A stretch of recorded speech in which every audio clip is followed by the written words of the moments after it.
seul geste de toi viendra mon secours. Viens semer dans mon âme le grain de l'amour. Je traverse un désert et je meurs de soif. Montre-moi le mystère qui garde la foi. Bonjour, bienvenue à votre émission La Victoire de l'amour en ce samedi 23 août 2025. J'espère que vous vous portez bien chez vous. On rejoint tout de suite pour sa chronique l'abbé Stéphane Roy et à l'homélie, ce sera l'abbé David Vincent.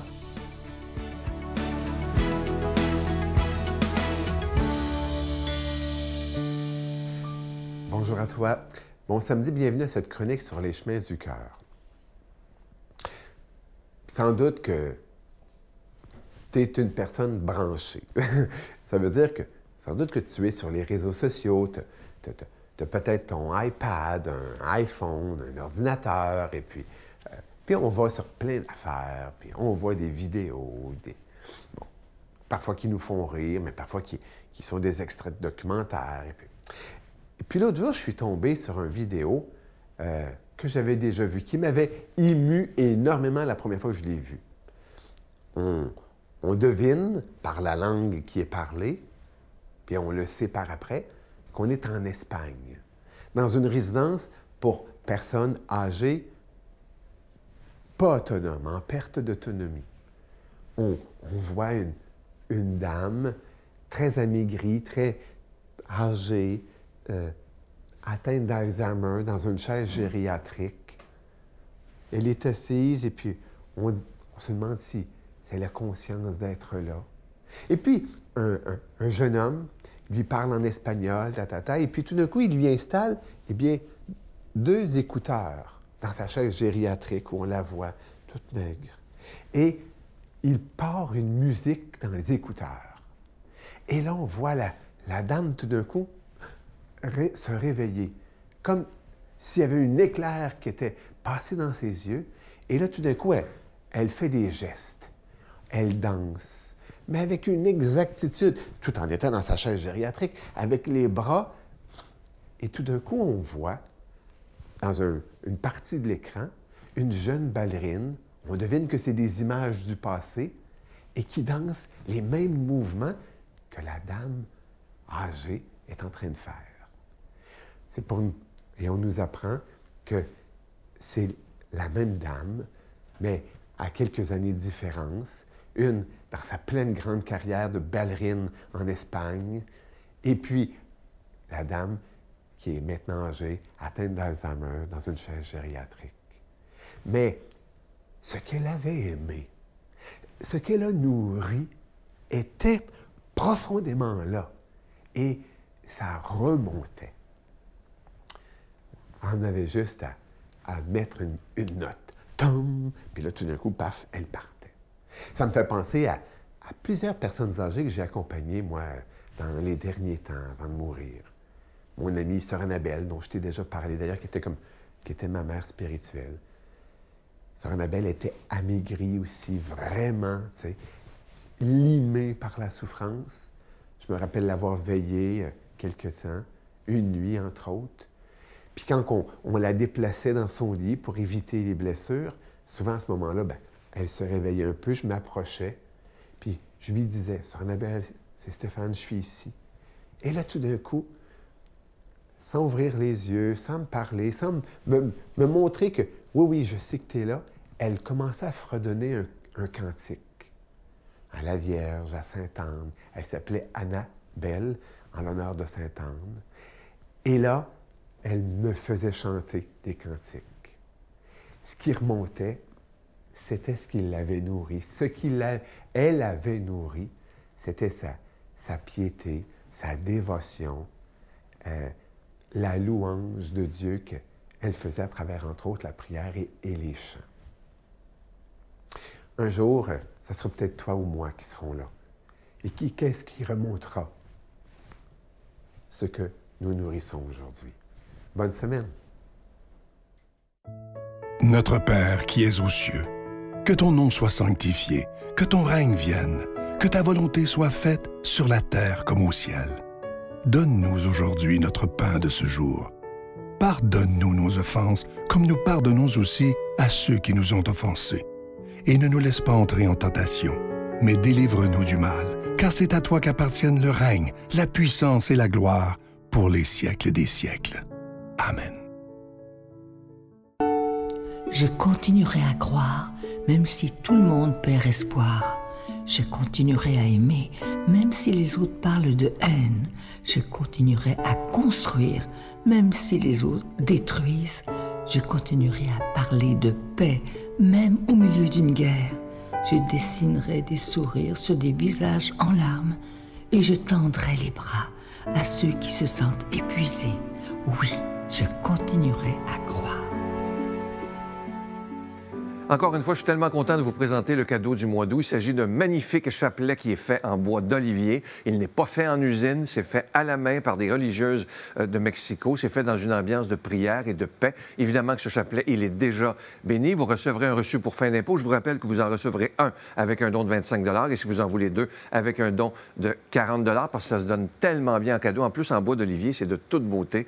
Et évidemment, je veux vous remercier de ce que vous faites pour la Victoire de l'amour depuis plus de 30 ans. Vous savez que c'est un endroit maintenant où souvent les invités qui viennent ici disent c'est le seul endroit où on peut parler des vraies affaires, où on peut parler de notre âme, de notre cœur, de ce qui nous tient à cœur. Alors, j'espère qu'on sera là encore pour des dizaines et des dizaines d'années. Moi, je vous fais totalement confiance et je fais confiance en ce Jésus qui est le maître de l'impossible. Cette émission-là, il y a 30 ans, personne n'y croyait. Et regardez, 30 ans plus tard, des milliers et des milliers de personnes sont à l'écoute. Alors, merci de tout mon cœur. Voici comment vous procurer ces chapelets.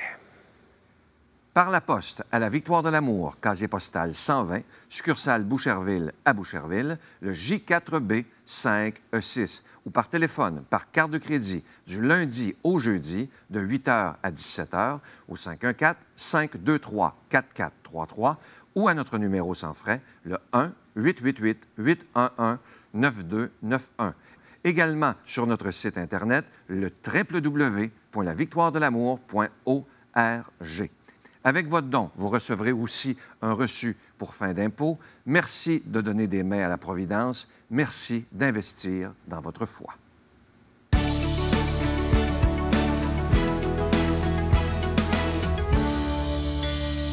Mon Dieu, donnez-moi la sérénité d'accepter les choses que je ne peux changer, le courage de changer les choses que je peux et la sagesse d'en connaître la différence. Amen.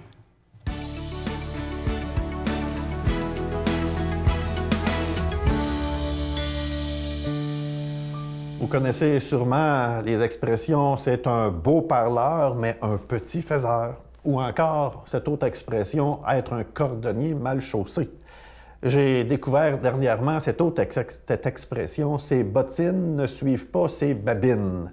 Si je l'ai dit dans le bon ordre, ou c'est les babines qui ne suivent pas les bottines. En tout cas, si vous la connaissez mieux que moi, vous savez surtout qu'est-ce qu'elle veut dire. Qu'est-ce que ces expressions signifient? Eh bien, qu'une personne n'est pas totalement cohérente entre ce qu'elle dit et ce qu'elle fait, qu'elle n'est pas tout à fait digne de confiance. Malheureusement, les médias nous en présentent tellement d'exemples, on pourrait dire, de personnes qui disent et ne font pas ou qui ne sont pas cohérentes. Pensons peut-être à des personnalités publiques bien en vue, populaires et qui, d'une certaine manière, nous allons aduler, même qu'on aimerait imiter, mais que finalement, en bout de ligne, nous allons malheureusement découvrir qu'ils sont pris dans un scandale. Ils ont dit, mais ils n'ont pas fait. Pensons encore des fois à d'autres personnes, peut-être du monde des affaires, qui nous promettent de faire de l'argent facilement, puis qui vont tout donner afin de nous aider à nous enrichir, mais qui parfois vont malheureusement se sauver avec notre argent dans des scandales financiers. Cela aussi, nous n'aimons vraiment pas cela.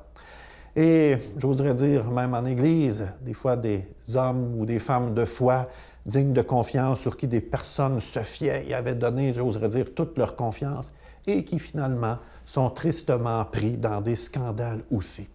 On n'aime vraiment pas ça, hein? Des personnes qui abusent de notre confiance, qui ne sont pas cohérentes entre ce qu'elles disent et ce qu'elles font. Jésus non plus. n'aime pas ça. Et il va, d'une certaine manière, interpeller vivement et souvent les pharisiens. Il va même, en s'adressant à eux, leur dire dans l'Évangile d'aujourd'hui, « Les scribes et les pharisiens enseignent dans la chair de Moïse. Faites donc et observez tout ce qu'ils peuvent vous dire, mais ne vous réglez pas sur leurs actes, car ils disent et ne font pas. » C'est un peu particulier, mais Jésus ici est vraiment sur la cohérence.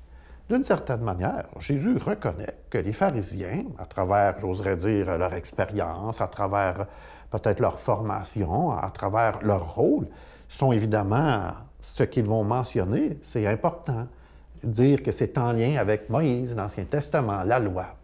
Mais Jésus observe qu'ils ne vont pas l'appliquer à leur propre vie. Il va même dire un peu plus loin qu'ils vont mettre de pesants fardeaux sur les gens, mais qu'eux-mêmes, dans le fond, veulent s'alléger leur propre vie. C'est important, la cohérence. Et j'oserais dire que la plus belle manière aujourd'hui de témoigner, d'évangéliser, de faire aimer Jésus, c'est nous-mêmes, d'être des disciples de Jésus, des croyantes, des croyants crédibles, qui vont appliquer à leur vie ce en quoi nous croyons. Bien sûr, c'est exigeant. Jésus nous enseigne plein de choses. Comment être disciple, comment nous épanouir, comment atteindre le royaume. Il nous enseigne comment aimer. C'est pas facile, c'est exigeant. Mais d'une certaine manière, lui-même est le meilleur professeur qui soit pour que je puisse l'appliquer aussi dans ma vie. Qu'est-ce qui fait le plus mal?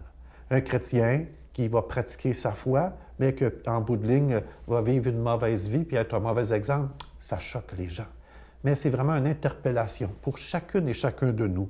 Pas une question de popularité ou d'être connu, mais dans le fond, d'appliquer dans notre vie ce en quoi, en qui nous croyons.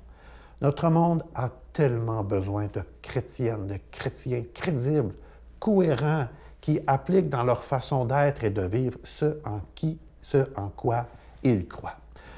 Pour nous aider, j'aime bien aussi Saint Paul qui nous donne des petits trucs dans les lettres qu'il adresse aux différentes églises, entre autres une aux Éphésiens, où il dit simplement de parler avec douceur, d'être comme un bon parent avec les autres, d'être habité d'élan d'affection, de savoir donner sa vie par amour pour les autres, de donner le meilleur de nous-mêmes et d'être ouvert à accueillir la parole de Dieu.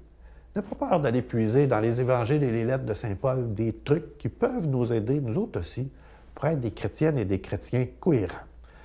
Aujourd'hui, toi qui écoutes cette émission, toi qui, dans le fond, accueilles la parole de Dieu, je t'invite vraiment à être un cordonnier bien chaussé, à faire en sorte que tes bottines suivent vraiment tes babines et que tu sois surtout un petit parleur, mais un grand faiseur. Et pour t'aider, je te bénis. Au nom du Père, du Fils et du Saint-Esprit. Amen. Je vous salue Marie, pleine de grâce. Le Seigneur est avec vous. Vous êtes bénie entre toutes les femmes, et Jésus, le fruit de vos entrailles, est béni. Sainte Marie, Mère de Dieu, priez pour nous pécheurs, maintenant et à l'heure de notre mort. Amen.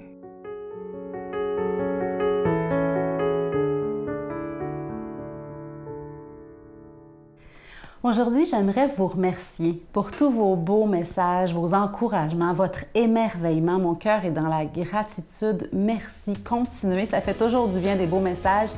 On est ensemble dans cette mission. Prions les uns pour les autres. C'est grâce à vous que je peux rayonner de cette manière-là l'amour de Dieu. Et c'est grâce à vous.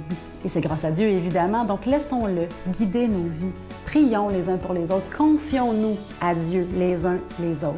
Demandons à Dieu de nous bénir, de bénir notre monde abondamment aujourd'hui. Bonne journée. La seule affaire que je demande au bon Dieu, c'est d'arriver à 100 ans. Ah oui? Je vais arriver à 100 ans. Je pense que tu vas y arriver, moi. Oui. Pourquoi je vais arriver à 100 ans? Parce que j'ai encore des choses à voir. Celui qui au cœur